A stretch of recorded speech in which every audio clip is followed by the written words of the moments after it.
little bit of a disclaimer, as a lot of us all are dealing with the hard times that we are all dealing with the past few days with Charlie Kirk's assassination, and today being 9/11.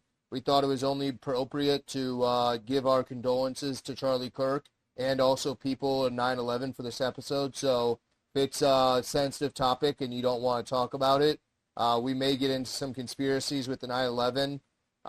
We really don't have any information with the Charlie Kirk. Unfortunately, there's the person's at large, but we do have our opinions and our feelings about the thing, so we just wanted to share them with you and felt like this was the time to do it. So let's get into it.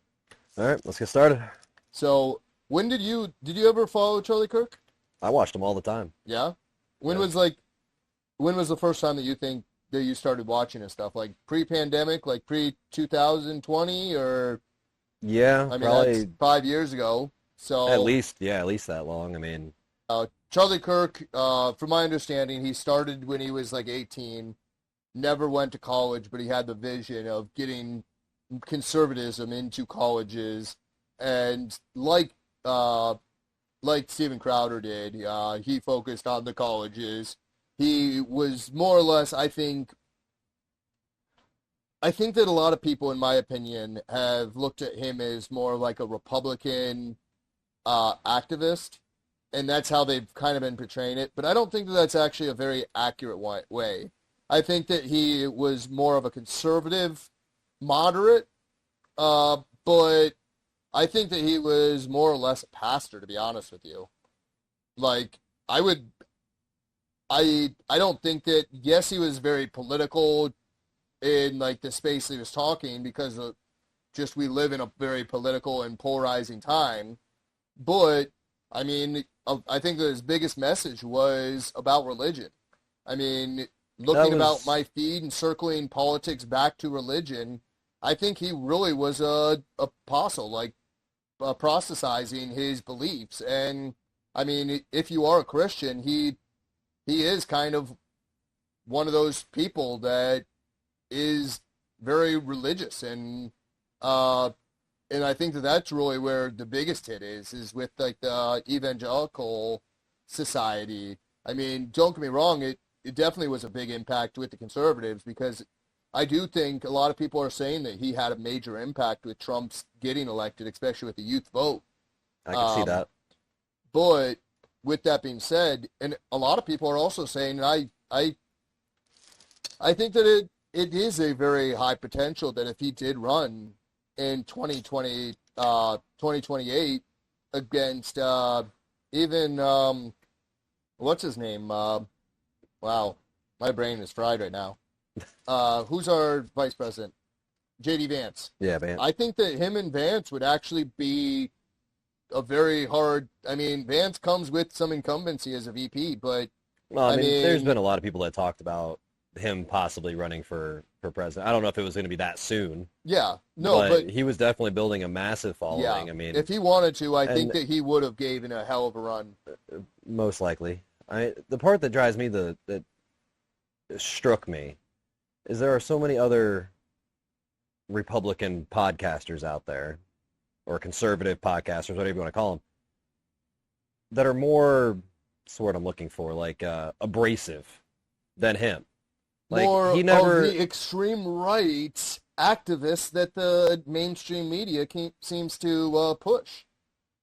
Yeah, I mean, that's what they're pushing is that he's extreme right, which, I mean, he's anti-abortion, which, I mean, I don't think that that's really don't get me safe, legal, and rare was the Democrat stance back in the day. Now it's like, you had an oops, kill it, but... I mean, don't get me wrong, he was definitely solidly in the conservative side, but, yeah. like, what I mean by that is, you know, you've got some of these podcasters, I'm not going to go throwing names around, but you got some of these podcasters out there that are very abrasive in the way that they deliver their message. They'll scream at the camera, they get mad at people. Well, like, what's a UFC fighter that and they has say, been very controversial? They say more abrasive things. Like, I mean, he says a lot of, Kirk said a lot of controversial things. Yeah.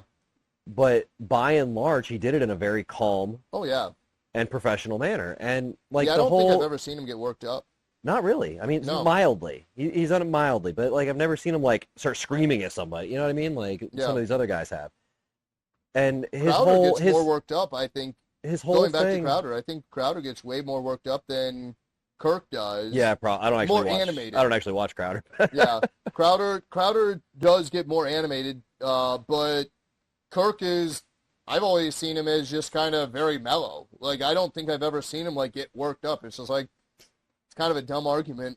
Here's the counter. Yeah. Where like I mean, Crowder's a little bit more of antagonizing, like he did, which I miss. Back in the day, they did Not Gay Jared, where they had a guy named Jared go around and pretend like he was gay into malls and stuff like that and see what he could get away with saying, like, oh my God, bitch, you are so beautiful. But if you acted straight, you could never call a female that, you'd get smacked. And that was kind of a bit of the abrasiveness that Crowder has done in the past. So I totally agree with you on that sentiment. Yeah, and I mean, his whole platform was essentially, from what at least from the videos that I've watched, is just going to colleges, going to public areas, getting a crowd, and he literally puts the people that disagree with him at the front of the line. Yeah. So he can speak to the people that disagrees with him first. Yeah. I mean, how can you get much more civil discourse than that? I mean, that's what our country's supposed to be all about, right? Is being able to speak your mind and try to convince others of what you believe. Yeah. Well, that's why I think that he is, and probably would have been.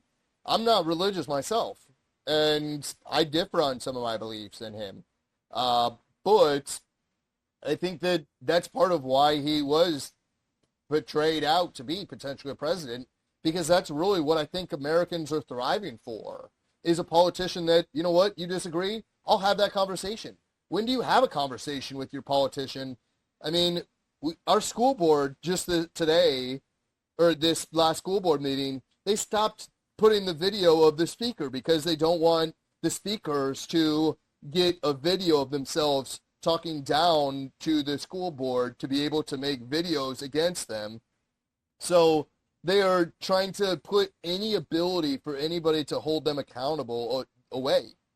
Pulling back into the school board as well, which I find crazy. And I mean, I think that today, and I'm very thankful, I don't know how often you've been on Facebook today and yesterday with Too this, much, and unfortunately. yeah, I think that it's the sentiment with everybody. But I was very thankful that I didn't see any, like,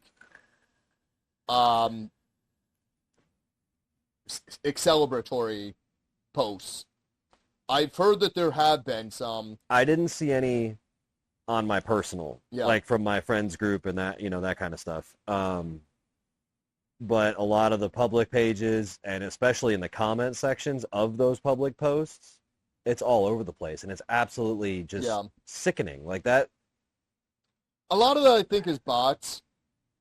Well, don't get me wrong. There's probably some AI bots and stuff out there, but I mean, we've had teachers fired across the country. Well, that's what I was going to bring up, was in the county, we had 3 teachers that posted, like, justice was served, or, like, just, and I'm thankful that I didn't. And like you said, I had a couple of friends that saw some people that they know that were celebratory, and they called them out, and it's like, and then because they called them out, they then shared, like, this is the character that you or this is the character of this person. Well, yeah, if you want to just speak locally, I mean, there's the, what's it called? The Backstreets Bar and Grill, Cape Coral. Did you see all that? No. Same thing. Apparently the kid of the owner, I mean, I haven't read all of this, so if I'm wrong, don't hold me to a fire. But, in that case, then that's not. And we can look it up real fast. You know for sure that you saw, or that it was published? I heard from someone. I didn't look it up myself. Then but that's not, because liability, we could be sued for defamation of character. Seriously. No, I guess you got I don't want to get sued for defamation of character. No, let's look it up real fast while we keep talking. So Backstreets, what did you say that they did, or what was the accusation? We'll confirm. The accusation was that the son of the owners basically was congratulatory of what happened with Kirk. And there's apparently been a massive local backlash against the business because of it. And before we go saying that that's fact, we need to double check that. But for sure, because we don't want to get in trouble for defamation. And I mean, there's been so many people that have posted. I mean, just posted. I literally just opened up my phone and opened it straight to Facebook, and the first thing I see is this person saying, "Remember, Charlie did say some gun deaths are worth it to protect the Second Amendment." I have seen that posted so many times. His actual quote too, Yeah. and it's like, guys, It's like seriously? quoting Thomas Jefferson, "Blood of liberty," or the tree of liberty must, uh, the tree of liberty must be watered with the blood of patriots. Yeah. I mean, is that basically a sentiment? I mean, well, they're trying to say that his stance on the Second Amendment was in order to protect our rights and protect our Second Amendment to keep and bear firearms, that there's going to be some gun deaths. That's the trade-off for freedom, is that there's going to be some gun deaths. Yeah. And they're trying to use that to justify him being murdered in front of thousands of people. Yeah. On television, and I mean, honestly, across social media platforms by and large. I mean, it was everywhere. I mean, I know when I saw it, I was actually just heading home from work, and I popped on a YouTube video, and the headline said Charlie Kirk gets shot, and I thought it was clickbait. So I just sat there and watched it, and then it actually happened, and I was like, holy, what did I just watch, and why is this on social media? You know what I mean? Like, I was mind blown. I literally pulled in my driveway and sat there looking at videos and reading comments for like 10 minutes before I even got out of my car, because I was just like, well, what just happened? And why am I seeing this on social media? Like, that is a very interesting, and not that I really want to divert too far off the topic, and I hope to stay on the topic, but I do find it crazy that social media, like, it's so weird how different infrastructures have different rules, and like X, you can have porn, which from my understanding you can't be on Apple Play Store if you're offering porn on your thing, but there's an exception for X. And I'm not for or suppressing videos. I mean, I think the FBI definitely should have, the moment that there was the video from the university. I mean, once that video was given to the FBI, that should have been put out to the public if they didn't know for sure that they had the guy. Oh, of the old man that... Well, no, the new picture we have now. Oh, the newest one? I thought you were talking about the old man that they apprehended immediately and then released. No, I'm saying when they got the video footage from the college campus, there shouldn't have been a delay to release it to the public, period. Just say it's a person of interest.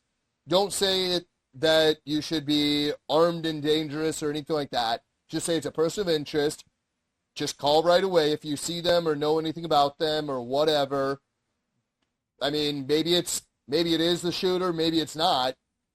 I mean, again, I'd much rather see them be brought to justice and hopefully get some kind of accountability. Not that I believe that our justice system is per se just, but I don't want him. I'd much rather bring him in and than find him dead in the streets, if that makes sense. I don't want vigilante justice. I'd much rather be able to bring him in and question and understand the motivation. Yeah. Other than that, I mean, yeah. But that's, and it's crazy to me that, like, and I think that it's crazy you can see such a violent thing on something like X that kids are on. Like, I'm not for censorship by any means, but I do think that there should be, like on Facebook, I do appreciate that they do put filters on certain things. Like if there is a shooting, and I've seen shootings way less violent than the Charlie Kirk shooting. I mean, did you watch that video, the close one? It's bad. I watched it, and I'm not one to verbally express something from watching it, but I verbally expressed like, oh my God, like just in shock because of how brutal it was. That's about the time when I hadn't seen that video yet when I messaged you, and I was like, did you see what happened? Yeah. And I had only seen the further out cameras and everything, and that's when I was like, I hope he's okay, and I hope he pulls through, and you were like, I don't think so. Yeah. And I went back online, looked up, and I saw that close-up video. And as soon as I saw it, I was like, Yeah. there's almost no way. I mean, it would have to take a miracle to survive that. I mean, So from what I'm hearing, it was a 308 or a 30-06 there's a or lot of something like that. speculation on that. It was but, a rifle caliber. yeah, It there's a wasn't lot of speculation on that, but yeah. From my understanding, it was also a bolt action rifle. It was about 150 yards to 200 yards, from my understanding. I heard about 200. Yeah. With that being said, if it were sighted in with a sight, it's not. I mean, 200 yards. 200 yards isn't really that hard to make. No, it's especially if you're not under pressure. Where, yeah, I mean it. Well, and they're saying, I mean, obviously it's all speculation. Nobody knows. We don't know. I mean, we don't know what kind of round it was. It's just all speculation. But, but I don't they're necessarily saying, think it was. Well, because some people are trying to say it's like a professional hit. Yeah. And it's like a lot of people are saying, well, if it was a professional hit, they wouldn't have hit him in the neck. Yeah. And so they're saying that they were aiming center mass and they didn't account for bullet drop or, Well, they would have been aiming for head and probably didn't. Possibly, or, well, because they're also talking about if it was up high and you're aiming for center mass, it's going to go high if you don't adjust for the height differential. So, I mean, we don't know. It's all guesses. It really is. I mean, it was horrific. Period. It was awful. I mean, I don't even know how to describe it. Like, it was awful. Yeah. No. Especially for somebody that I never thought would have been in the crosshairs. Like, no. I mean, yeah, he said a lot of controversial things, but he never like did anything. Well, you know what I mean? It's not like, I don't know. I mean, what is that? Joel Osteen. Like, I think Joel Osteen is more divisive of a individual than Charlie Kirk was.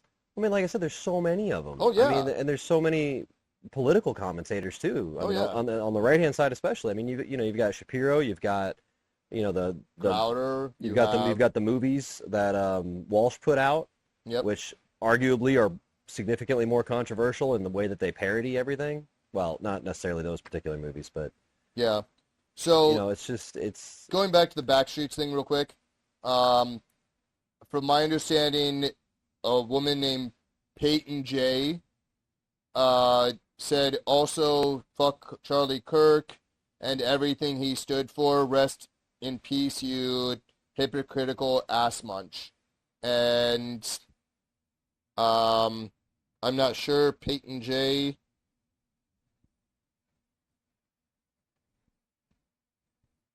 I'm not sure if that's...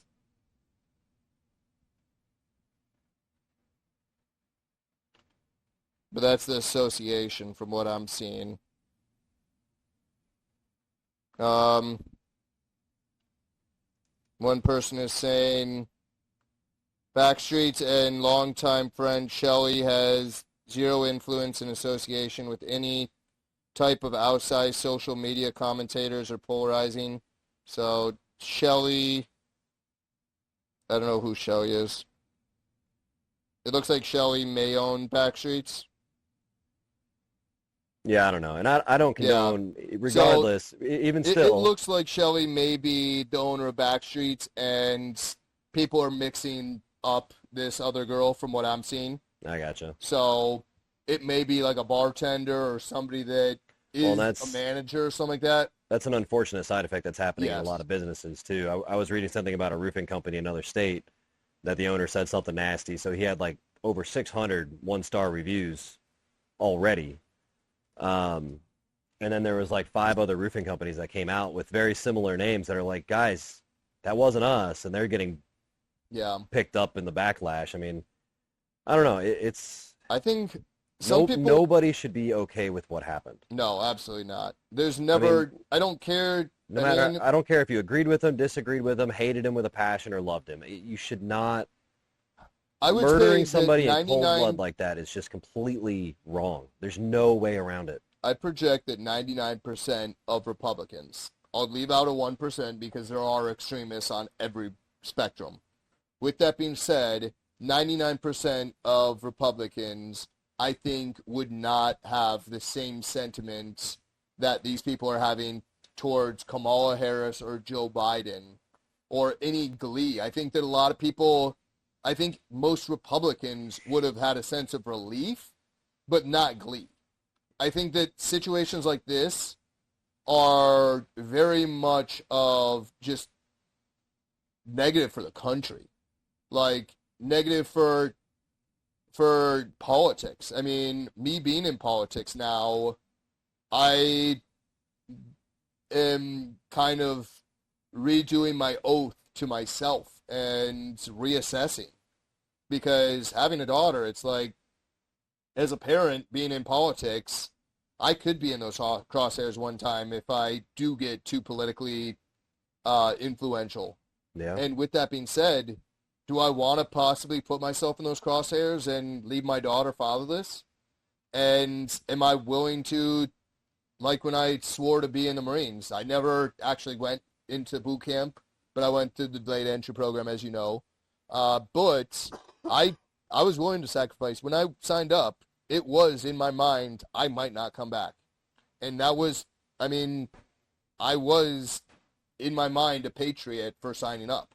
And I think that that is, if there is any light at the end of this tunnel that we can see, hopefully, is I do hope that with how dangerous politics is, that we will see more patriots come out of this in politics.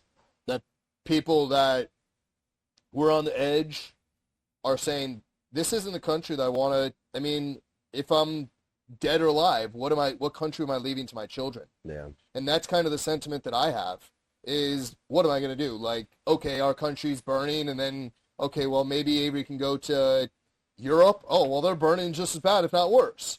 Like, she's going to go to a third world country. I mean, I think that that's kind of a exit strategy, but it's not the ideal world. I mean, it's a hard life living in a third world country. And are we willing to actually sacrifice our lives for the future of our children? And hopefully not too soon. But I think that that might be the light at the end of the tunnel, because I hopefully, like, these rich politicians that get in just for the money, I mean, hopefully that money is not worth, they're going to start saying, you're not paying me enough. Too many politicians or too many, there's a lot of heat. Yeah. But the scary thing that I find is how much this is going to, because of all the legal aspects, how much of just freedoms are getting squashed. Like, you have Ben Shapiro is talking about doing a tour now, just a middle finger. You're not going to scare us. Mm-hmm. And I respect, I'm not a big Ben Shapiro fan, I but just watched a video today where he was commenting on that, because somebody apparently said, oh, Shapiro's canceling his tour because of what happened, and he literally, but he is. He posted a video, and he's like, I don't know who started this rumor, but I'm doing my tour. But You're the reality not going is, to silence us. The reality is he isn't. And that's the problem. Even if he wants to, he can't. Because What? these venues, You mean these cancel schools, the tour? What? You mean cancel the tour? Yeah. Wow. They're going to cancel the tour no matter what.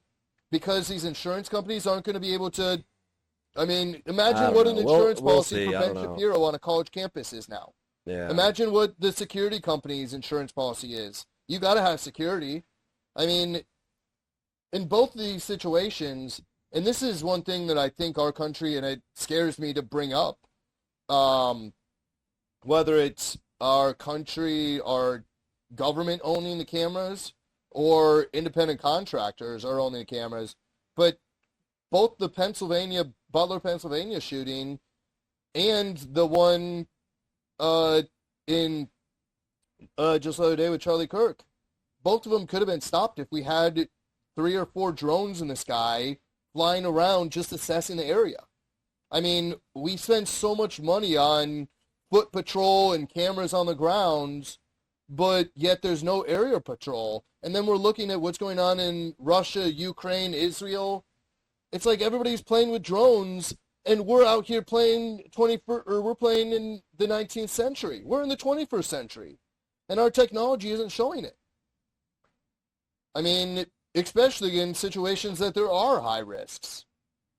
So, and it scares me because, I mean, I think that leads us down 1984. We were talking about cameras a couple weeks ago on our podcast. That hasn't come out yet, but and Yeah. it probably will later. Um, but with that being said, I did some more research on that. And those cameras aren't owned by the city or the counties. The speed cameras. So what happens is these speed cameras are also selling their data to insurance companies to say, oh, well, this person's in this area. I mean, it's marketing. It's, what is it called? Caching everything that you do. They're track tracing databasing your information. They'll sell it to any bidder. And Yeah. there's no exclusionary contract stating that, oh, these cameras are only to be sold to the government. No.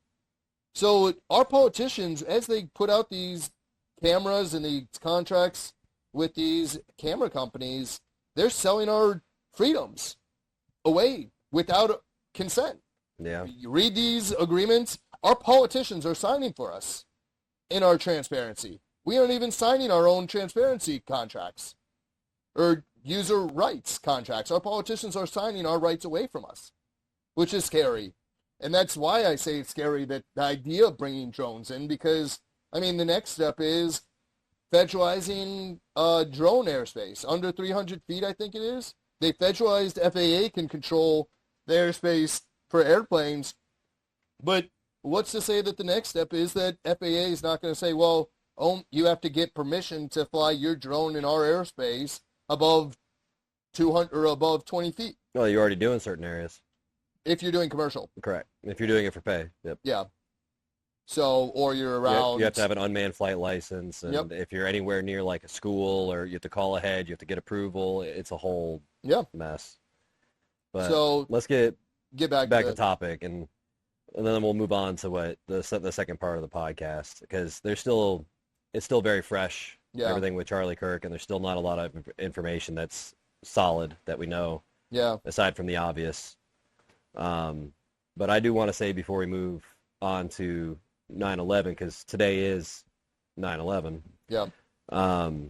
that my thoughts and prayers for Charlie Kirk's family, because I could not imagine losing someone in that public of a manner, like a father or a son or husband or wife or whomever. And my thoughts and prayers with them, because it's, Yep. I don't know. We went to a candle vigil today for him. And I wanted to bring Avery just because, again, I'm not the biggest fan of him. Like, I don't watch every video that he does. I've never been to a Turning Point USA event. But I do respect what he's done for politics and freedom of speech and debate. I mean, we need debate back into our country and into politics. He was a hell of a Civil debater. debate. I caught his clips, but doing the vigil, it's like, it's me showing my respect for somebody because he does deserve respect. And also, I mean, I wanted to show Avery too, my daughter, like, if that were something that were to ever to happen to me, yeah. And this is something that she may have to worry about one day. God forbid it's not, but it is a reality that, yeah, that she might be that kid. And I pray it's not the case, but it is a reality that people in politics nowadays need to actually accept. Yeah. It is very, very, very scary where we are heading as a country. Yeah, it's not good. Very polarized and there's so many angry people out there. I just don't. We just need government transparency. I mean, I just don't think that there is enough transparency. I think that going back to this as well, I think that I've been seeing comments, I don't know if they're valid or not, but people are saying that there was posts the day before it happened, saying it's going to be a very exhilarating event or something like that. Like, Oh, I don't know. There's can't been so wait many. to see, and There's just so many conspiracies. Did you see the one Yeah. about the Amazon book, no, like a digital book, no. that it said it was published on September 9th, and it was a book about Charlie Kirk shooting? And it literally says on the bottom that it was published September 9th, and everybody's like, well, how did they post it a day earlier than it actually happened? And Yeah, I never heard about that one yet. When you actually look into it, one, the book, I can't find it on Amazon anywhere, so it may not have even ever existed, but there are actually several books on Amazon right now about the shooting that says they're published on the 10th and the 11th. Yeah. But according to like sources and some research, the person who posts it, like the author, can backdate their publication date. So all I'm trying to say by that is don't believe everything you hear. Yeah. Like, do your research. Yeah. Like that book said it was published on the 9th. It was probably published on the 11th. You get what I'm saying? And they just backdated it 2 days or whatever it was. But yeah. Anyway. Yeah.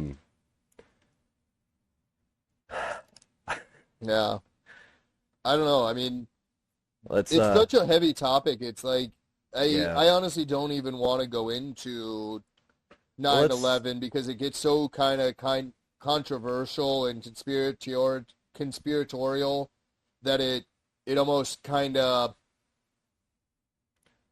waters down. Well, I mean, I don't know how to transition That's a because tough I mean, transition, I guess. think that as traumatic as 9/11 was, I mean, I think that this is a louder bell.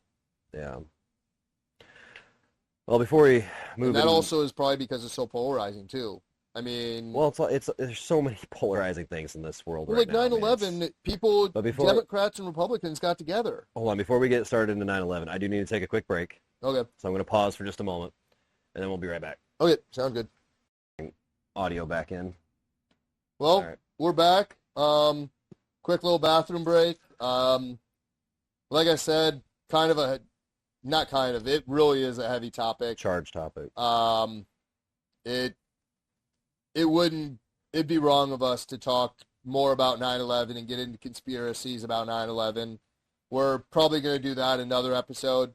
We want to pay our respects to the Kirk family and everything, his legacy that he left behind, and representing freedom of speech for this country. And we hope to further that legacy. And we're going to keep talking. Yeah. Like, His legacy should not die. No. He definitely didn't die in vain. Very tragically, and no one should go out like that. Like, No. freedom of speech should not be costing you your life. That's not the America that I want to raise my kids in. That's not the America that I was raised to act and represent this country in. Yep. We need to do better as a country. Whether you're Democrat, Republican, Libertarian, we need to get back to civility, start assimilating, start finding common grounds. As Charlie Kirk was doing, we need to have debate. Peaceful, respectful debate. I couldn't agree more. And I think with that said, we started this podcast saying that we were going to transition into 9/11. I think we're going to call it. After our break, we talked a little bit, and we just want to pay our respects one last time, like you said, to Kirk's family. And I know you're not religious, but I am, so they're going to be in my thoughts and my prayers, especially this Sunday at church. I mean, it's just, I think both of us almost teared up talking about it, and Yeah, I think we need to, it's definitely a tragedy. it's a tragedy for his family. It's a tragedy for America. It's just Yep. unbelievable. Yeah. So, Not the reality that either one of us want to live in. no, not at all. So, So thank a you lot guys. heavier than we, I think we'll hopefully have in the future. Yeah. Hopefully they'll be more optimistic and Hopefully we'll get back to I mean, we've only got one episode posted right now, but we've got about 4 or 5 in the chamber. So yeah, hopefully we can get back to being a little bit more 2 guys shooting the shit in the garage yeah, and less super heavy topics. But yeah. Guys don't like sharing our feelings and emotions. we're not good at it. No, we want to be back to being tough guys. But But thanks for joining us, and catch you guys in the next one. yep. Thank you guys very much. Have a good one.